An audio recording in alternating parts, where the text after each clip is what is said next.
News নির্ভীকের পক্ষ থেকে সকলকে শুভেচ্ছা, অভিনন্দন, ভালোবাসা জানিয়ে নিউজ নির্ভীকে সকলকে স্বাগত জানাচ্ছি। আপনারা দেখছেন নিউজ নির্ভীক, আর প্রতিদিনের মতো আজ 15ই জুন শনিবার দেখছেন ঝটপট 10টা খবরের আরও একটা পর্ব। আজ প্রথমেই রাজ্যের খবরে থাকছে বিপর্যস্ত সিকিম, পর্যটকদের ফেরাতে হেল্পলাইন নম্বর চালু করেছে নবান্ন।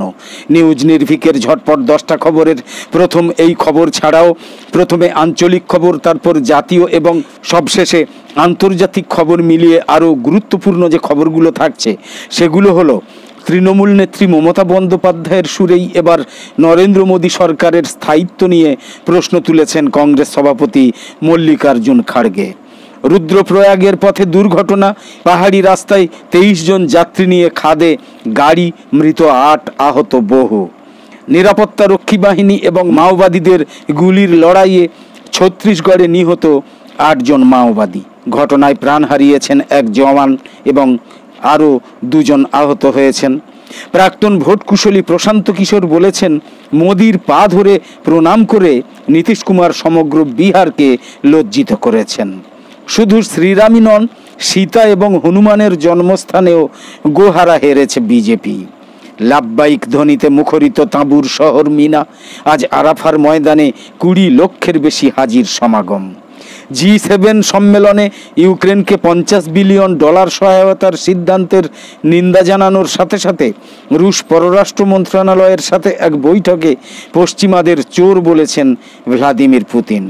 মার্কিন প্রেসিডেন্ট জো বাইডেন ঘোষিত এবং জাতিসংঘের নিরাপত্তা পরিষদের অনুমোদিত যুদ্ধবিরতি প্রস্তাব নীতিগতভাবে মেনে নিয়েও স্থায়ী যুদ্ধবিরতিতে গ্যারান্টার হিসাবে রাশিয়া, চীন এবং তুরস্ককে চায় হামাস। সব মিলিয়ে নিউজ নির্ভীকের ঝটপট 10টা খবরের আজকের পর্বে দেখে নিন এমনই সব গুরুত্বপূর্ণ কম বেশি 10টা খবর। বিপর্যস্ত সিকিম, পর্যটকদের ফেরাতে হেল্পলাইন নম্বর চালু করেছে নবান্ন। ভারী বৃষ্টিতে বিপর্যস্ত সিকিম, একের পর এক ধসের জেরে উত্তর সিকিমে আটকে পড়েছে বহু পর্যটক। প্রায় 1200-র বেশি পর্যটক আটকে আছে বলে খবর। বাংলার পাশাপাশি সেখানে আটকে পড়েছেন 10 জন বাংলাদেশি সহ 15 জন বিদেশি পর্যটক। তাদের উদ্ধারে আগেই সিকিম সরকারের সঙ্গে উদ্ধারে তৎপর পশ্চিমবঙ্গ সরকার। নবান্নে চালু করা হয়েছে হেল্পলাইন ডেস্ক, দেয়া হয়েছে 2টো হেল্পলাইন নম্বরও। কালিম্পংয়ের জেলা শাসকের তরফে প্রকাশিত বিজ্ঞপ্তিতে বলা হয়েছে, পর্যটকদের উদ্ধারের কাজে একটা হেল্প ডেস্ক চালু করা হয়েছে। সাহায্যের জন্য 2 জন আধিকারিকের ফোন নাম্বার দেয়া হয়েছে। এগুলো হলো রবি বিশ্বকর্মা, ফোন নাম্বার 8768095881 এবং পুষ্পজিৎ বর্মনের মোবাইল নাম্বার হচ্ছে 9051499096। তৃণমূল নেত্রী মমতা বন্দ্যোপাধ্যায়ের সুরেই এবার নরেন্দ্র মোদী সরকারের স্থায়িত্ব নিয়ে প্রশ্ন তুলেছেন কংগ্রেস সভাপতি মল্লিকার্জুন খাড়গে। তার দাবি, লোকসভা নির্বাচনে ভারতীয় ভোটদাতারা নরেন্দ্র মোদীকে প্রধানমন্ত্রী করার পক্ষে রায় দেননি। তৃতীয় মোদী সরকারের স্থায়িত্ব নিয়েও সংশয় প্রকাশ করেছেন কংগ্রেস সভাপতি। তার মন্তব্য, ভুল করে এনডিএ সরকার গঠিত হয়েছে, মোদিজি জনাদেশ পাননি। এটা একটা সংখ্যালঘু সরকার, এই সরকারের যে কোনো সময় পতন হতে পারে, তবে কংগ্রেস স্বতঃপ্রণোদিত হবে মোদী সরকারের পতন ঘটাতে সক্রিয় হবে না বলে বার্তা দিয়েছেন খড়গে। তিনি বলেছেন, আমরা দেশের মঙ্গল চাই, দেশকে শক্তিশালী করার জন্য আমাদের একসঙ্গে কাজ করা উচিত। আমাদের প্রধানমন্ত্রীর অভ্যাস হচ্ছে কোনো কিছু ভালোভাবে চলতে না দেওয়ার, কিন্তু আমরা দেশকে শক্তিশালী করার জন্য সহযোগিতা করে যাব। রুদ্রপ্রয়াগের পথে দুর্ঘটনা, পাহাড়ি রাস্তায় 23 জন যাত্রী নিয়ে খাদে গাড়ি, মৃত 8, আহত বহু। পিটিআই সূত্রে জানা গিয়েছে, ঋষিকেশ বদ্রীনাথ জাতীয় সড়ক ধরে যাচ্ছিল গাড়িটা, আর তখনই অলকানন্দা নদীতে পড়ে যায় গাড়িটা, যাতে নিহত হয়েছেন 8 জন। নিরাপত্তা রক্ষী বাহিনী এবং মাওবাদীদের গুলির লড়াইয়ে ছত্তিশগড়ে নিহত 8 জন মাওবাদী। ঘটনায় প্রাণ হারিয়েছেন 1 জন জওয়ান, আহত আরও 2 জন জওয়ান। আহতদের চিকিৎসার জন্য রায়পুরে নিয়ে যাওয়া হয়েছে। ঘটনাটা ঘটেছে শনিবার সকালে ছত্তিশগড়ের নারায়ণপুর জেলায়। গত 12ই জুন থেকে আবুজ মাদের কুতুল ফরাসবেদা এবং কোডামেটা এলাকায় এই অভিযান শুরু হয়েছে। মাওবাদ বিরোধী এই অভিযানে নারায়ণপুর, কোন্ডাগাঁও, কাঙ্কের এবং দান্তেওয়াড়া জেলা থেকে রিজার্ভ এবং বিশেষ টাস্কফোর্স নিয়ে যৌথ বাহিনী গঠন করা হয়। এই যৌথ বাহিনীতে ইন্দো তিব্বত বর্ডার পুলিশের সদস্যদের অন্তর্ভুক্ত করা হয়েছে। এই দিনের অভিযান থেকে একটা ইনসাস রাইফেল, 303 রাইফেল, বেরেল, গ্রেনেড লঞ্চারের মতো অত্যাধুনিক আগ্নেয়াস্ত্রসহ বেশ কিছু সামগ্রী উদ্ধার করেছে যৌথ বাহিনী। প্রাক্তন ভোটকুশলী প্রশান্ত কিশোর বলেছেন, মোদির পা ধরে প্রণাম করে নীতিশ কুমার সমগ্র বিহারকে লজ্জিত করেছেন। তিনি বলেছেন, সাধারণ মানুষ যদি প্রশ্ন করে যে কেন তিনি নীতিশ কুমারের সমালোচনা করছেন, তবে তার উত্তর হলো তিনি মোদির পা ধরে নিজের ক্ষমতা ধরে রাখতে মরিয়া। এর ফলে তিনি সমগ্র বিহারকে লজ্জিত করেছেন। কিন্তু তিনি যখন নীতিশ কুমারের সঙ্গে কাজ করেছিলেন তখন তার অন্য ধরনের মানসিকতা ছিল। প্রশান্ত কিশোর আরও বলেছেন, রাজ্যের একজন নেতা গোটা রাজ্যের গর্ব, কিন্তু মোদির পায়ে পড়ে নীতিশ বিহারকে লজ্জায় ফেলে দিয়েছেন। প্রসঙ্গত, নীতিশ কুমারের জেডিইউ এবারের লোকসভা নির্বাচনে 12টা আসন জিতেছে। এনডিএ সরকার গঠনে উল্লেখযোগ্য ভূমিকা পালন করেছে নীতিশের দল। নীতিশকে খোঁচা দিয়ে প্রশান্ত কিশোর আরও বলেছেন, 2025 বিধানসভা ভোটে ফের ক্ষমতায় আসার জন্য এখন থেকেই বিজেপির সঙ্গে ভালো সম্পর্ক বজায় রাখছে নীতিশ কুমার। শুধু শ্রীরামই নন, সীতা এবং হনুমানের জন্মস্থানেও গোহারা হেরেছে বিজেপি। প্রভু শ্রীরামের শাস্তিতেই একক সংখ্যাগরিষ্ঠতা জোটেনি উদ্ধত বিজেপির, এমনটাই বলেছিলেন আরএসএসের নেতা। 240 আসনে আটকে গিয়েছে তারা। বিরোধী শিবির নয়, পদ্ম পার্টিকে বরং এই খোঁচা হজম করতে হচ্ছে। তাদেরই মতাদর্শগত অভিভাবক আরএসএসের কাছে কাকতালীয় হলেও মহাকাব্যের রামচরিত্রের সঙ্গে জড়িত দেশের বহু গুরুত্বপূর্ণ স্থানে লোকসভা ভোটে লজ্জার হার হেরেছে বিজেপি। শ্রীরামের জন্মস্থান বলে পরিচিত অযোধ্যা যে লোকসভা কেন্দ্রে অবস্থিত, সেই ফৈজাবাদের পরাজয় নিয়ে কম চর্চা হয়নি। তবে বিজেপির এই বিড়ম্বনা শুধুমাত্র ফৈজাবাদেই কিন্তু সীমাবদ্ধ নেই। রামকথার সঙ্গে জড়িত হিন্দু বিশ্বাসে পবিত্র স্থান বলে পরিচিত আরও বহু জায়গায় ধাক্কা খেয়েছে বিজেপি। অযোধ্যায় মন্দির নির্মাণ হওয়া সত্ত্বেও ফৈজাবাদ কেন্দ্রে পরাজয়ের মুখে পড়তে হয়েছে বিজেপি প্রার্থী লাল্লু সিংকে। তিনি প্রায় 55,000 ভোটের ব্যবধানে হেরেছেন সমাজবাদী পার্টির প্রার্থী অবদেশ প্রসাদের কাছে। রামায়ণ মহাকাব্যে উল্লেখিত চিত্রকূটে রামচন্দ্রের বনবাসের প্রথম বছর কেটেছিল। এই চিত্রকূট উত্তরপ্রদেশের বান্দা লোকসভা আসনের অন্তর্গত। সেখানে সমাজবাদী পার্টির প্রার্থী কৃষ্ণা দেবী শিবশঙ্করের কাছে 70,000-এর বেশি ব্যবধানে হেরেছেন বিজেপি প্রার্থী আর.কে. সিং প্যাটেল। একই অবস্থা যোগীরাজ্যের আরও একটা আসন সীতাপুরেও। কথিত আছে যে এই স্থানেই জন্মেছিলেন জনককন্যা সীতা। প্রভু রামের জন্মস্থানের মতো সীতারামের জন্মস্থানেও বড় পরাজয়ের মুখ দেখতে হয়েছে বিজেপিকে। এখানে জয়ী হয়েছেন কংগ্রেস প্রার্থী রাকেশ রাঠোর। বিজেপি প্রার্থী রাজেশ ভার্মাকে তিনি হারিয়েছেন 70,000-এরও বেশি ভোটে।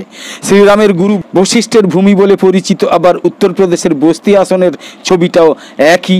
এই আসনে মুখ থুবড়ে পড়েছেন বিজেপি প্রার্থী হরিশ দ্বিবেদী। সমাজবাদী পার্টির প্রার্থী রামপ্রসাদ চৌধুরী তাকে হারিয়েছেন 1 লক্ষেরও বেশি ভোটের ব্যবধানে। রামের বনবাস পর্বের সঙ্গে জড়িত আরও একটা জায়গা প্রয়াগরাজ বা এলাহাবাদ। এই লোকসভা কেন্দ্রে হেরেছেন বিজেপি প্রার্থী নীরজ ত্রিপাঠী। সেই 1984 সালের পর এখানে জয় পেয়েছে কংগ্রেস। বিজেপি প্রার্থীকে 58,000-এর বেশি ভোটে হারিয়েছেন কংগ্রেস প্রার্থী উজ্জ্বল রামন সিং। রামকথার সঙ্গে অঙ্গাঙ্গিভাবে জড়িয়ে রয়েছে নাসিকেরও নাম। মহারাষ্ট্রের এই শহর গোদাবরী নদীর তীরে অবস্থিত। কথিত আছে এই নাসিকেই রাবণের ভগ্নী শূর্পণখার নাক কেটে দিয়েছিলেন লক্ষণ।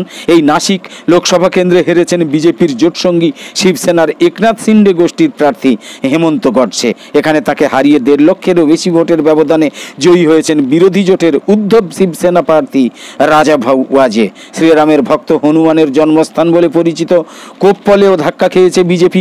কর্ণাটকের ওই আসনে বিজেপি প্রার্থী বাসবরাজ এস কিয়াভাতের 46,000 ভোটে ব্যবধানে হেরেছেন কংগ্রেস প্রার্থী কে রাজাশেখর বাসবরাজ হিতনালের কাছে। দক্ষিণ ভারতের আরও এক স্থান রামেশ্বরমেও হার বাঁচাতে পারেনি বিজেপি। ওই রামেশ্বরমে শ্রীরাম শিবলিঙ্গ প্রতিষ্ঠা করেছিলেন। এটা তামিলনাড়ুর রামনাথপুরম লোকসভা কেন্দ্রের অন্তর্গত। এই আসনে বিরোধী ইন্ডিয়া জোটের শরিক ইউএমএল এর প্রার্থী কানি কে নাভাস জয়ী হয়েছেন। লাব্বাইক ধ্বনিতে মুখরিত আজ তাঁবুর শহর মিনা। আজ আরাফার ময়দানে 20 লক্ষের বেশি হাজির সমাগম। শুক্রবার শুরু হয়েছে 2024 সালের পবিত্র হজের প্রথম দিন সারা বিশ্বের 20 লক্ষের বেশি মানুষ তাঁবুর শহর মিনায় উপস্থিত হন। পুরো শহর লাব্বাইক আল্লাহুম্মা লাব্বাইক, লাব্বাইক লা শারীকা লাকা লাব্বাইক ধ্বনিতে মুখরিত হয়ে ওঠে। সেলাইবিহীন সাদা কাপড় ইহরাম পরে মিনার উদ্দেশ্যে যাত্রার মধ্যে দিয়ে শুরু হয় হজের আনুষ্ঠানিকতা। বিশ্বের চলমান হিংসা, হানাহানি, রক্তপাত সবকিছু উপেক্ষা করে আধ্যাত্মিকতার শক্তিতে বলিয়ান হয়ে শান্তি এবং কল্যাণের বার্তা ছড়িয়ে দিচ্ছেন এই হজযাত্রীরা। হিজরি ক্যালেন্ডার অনুযায়ী শুক্রবারই ছিল হজের প্রথম দিন। এদিন তাঁবুর শহর মিনায় সমস্ত হাজিরা জোহর, আসর, মাগরিব, এশা এবং 9 জিলহজের ফজরের নামাজ পড়েন। সারাদিন তাঁবুতে আল্লাহর কাছে ক্ষমা প্রার্থনা করেন। তাঁবুতে আল্লাহর জিকির এবং কুরআন তেলাওয়াতে নিজেকে ব্যস্ত রাখেন হাজি সাহেবেরা। এছাড়াও নিজের গুনার জন্য আল্লাহর কাছে ক্ষমা প্রার্থনা করেন তারা। পবিত্র শহর মিনায় হজযাত্রীরা রাত থেকে সকাল পর্যন্ত ব্যস্ত ছিলেন। সকালে সৌদি সরকারের হজ মন্ত্রকের অধীনে থাকা বিভিন্ন সহযোগী সংস্থার পক্ষ থেকে খাবারের ব্যবস্থা করা হয় হাজিদের জন্য। পর্যাপ্ত পানীয় জল, চা, বিস্কুট, কফি সমস্ত পরিষেবা অব্যাহত ছিল। শুক্রবার হাজিরা জুম্মার নামাজে সামিল হন তাঁবুর শহরে। যারা মসজিদে যেতে পারেননি তারা জামাত করে নিজ নিজ তাঁবুতেই জুম্মার নামাজ আদায় করেন। মসজিদে খাইফে জুম্মার নামাজ অনুষ্ঠিত হয়। হজযাত্রীরা মিনার বিভিন্ন দর্শনীয় স্থানও ঘুরে দেখেন, কারণ 10 জিলহজের পর জামারায় খুব ভিড় থাকে, তখন ভালো করে আর কিছু দেখা যায় না। শনিবার অর্থাৎ আজ হজের মূল আনুষ্ঠানিকতা। শনিবার সকালেই হাজিরা আরাফার ময়দানে সমবেত হন। আরাফাতে যাওয়ার পথে হাজিরা প্রত্যেকে তালবিয়া বা লাব্বাইক এবং তাকবীর পড়তে থাকেন। রাস্তায় অত্যাধিক জ্যাম থাকার কারণে সকলকে হেঁটেই যেতে হয় আরাফার ময়দানে। হাজারো কণ্ঠে আল্লাহর প্রতি আনুগত্য প্রকাশের মধ্যে দিয়ে জিলহজ মাসের 9ম দিনে আরাফার ময়দানে সম্পন্ন হবে পবিত্র হজের মূল আনুষ্ঠানিকতা। বিদায়ী হজের স্মৃতি বিজড়িত পবিত্র ময়দানটা প্রকম্পিত হবে লাব্বাইক আল্লাহুম্মা ধ্বনিতে। নবী হযরত মুহাম্মদ সাল্লাল্লাহু আলাইহি ওয়াসাল্লাম এই আরাফাতের ময়দানেই বিদায়ী হজের ভাষণটা দিয়েছিলেন। এবছর পবিত্র হজের খুতবা দেবেন শায়খ মাহের আল মুয়াইকিলি। আজ শনিবার আরাফার ময়দানে অবস্থানরত বিশ্বের ধর্মপ্রাণ হজযাত্রীদের উদ্দেশ্যে খুতবা দেন তিনি। আরাফাতের ময়দানে মূল পর্ব শেষে রবিবার জামারাতে শয়তানের প্রতীকে পাথর ছুঁড়ে পশু কুরবানি করে ঈদ উদযাপন করবেন, অর্থাৎ ঈদুল আজহা উদযাপন করবেন হাজিগণ। G7 সম্মেলনে ইউক্রেনকে $50 বিলিয়ন সহায়তার সিদ্ধান্তের নিন্দা জানানোর সাথে সাথে রুশ পররাষ্ট্র মন্ত্রণালয়ের সাথে এক বৈঠকে পশ্চিমাদের চোর বলেছেন ভ্লাদিমির পুতিন। এই সহায়তা প্যাকেজ ঘোষণার পর প্রতিশোধের প্রতিশ্রুতিও জানিয়েছেন তিনি। শুক্রবার রুশ পররাষ্ট্র মন্ত্রণালয়ের সাথে এক বৈঠকে পুতিন বলেছেন, পশ্চিমের নেতারা রাশিয়ার সম্পদ জব্দ করে নতুন একটা আইনি ভিত্তি তৈরির চেষ্টা করছেন, কিন্তু আমি মনে করি এটা স্পষ্টতই চুরি। পশ্চিমা নেতাদের ওই সিদ্ধান্তের জন্য তাদের শাস্তি পেতেই হবে বলেও হুঁশিয়ারি দিয়েছেন তিনি। এই খবর দিয়েছে অনলাইন আল জাজিরা। মার্কিন প্রেসিডেন্ট জো বাইডেন ঘোষিত এবং জাতিসংঘের নিরাপত্তা পরিষদের অনুমোদিত যুদ্ধবিরতি প্রস্তাব নীতিগতভাবে মেনে নিয়েও স্থায়ী যুদ্ধবিরতিতে গ্যারান্টার হিসেবে রাশিয়া, চীন এবং তুরস্ককে চায় হামাস। যুদ্ধবিরতির শর্ত হিসাবে চুক্তির প্রথম সপ্তাহেই গাজা ভূখণ্ড থেকে ইসরায়েলি বাহিনীর পুরোপুরি প্রত্যাহার এবং চুক্তির গ্যারান্টার হিসাবে রাশিয়া, চীন এবং তুরস্ককে চেয়েছে হামাস। মার্কিন প্রেসিডেন্ট জো বাইডেন ঘোষিত এবং জাতিসংঘ নিরাপত্তা পরিষদের অনুমোদিত যুদ্ধবিরতির প্রস্তাব নীতিগতভাবে মেনে নিয়েও তাতে কিছু সংশোধনী দিয়েছে হামাস। 3 ধাপ বিশিষ্ট যুদ্ধবিরতির একেবারে প্রথম দিকেই গাজা থেকে ইসরায়েলি সামরিক বাহিনীর প্রত্যাহারের জন্য চাপ দিচ্ছে। একই সাথে তারা যুদ্ধ স্থায়ীভাবে বন্ধের সুস্পষ্ট ঘোষণা চাইছে। তো আপাতত এই পর্যন্ত। পরের পর্বে আবার দেখা হবে। সকলে খুব ভালো থাকুন, সুস্থ থাকুন। ধন্যবাদ।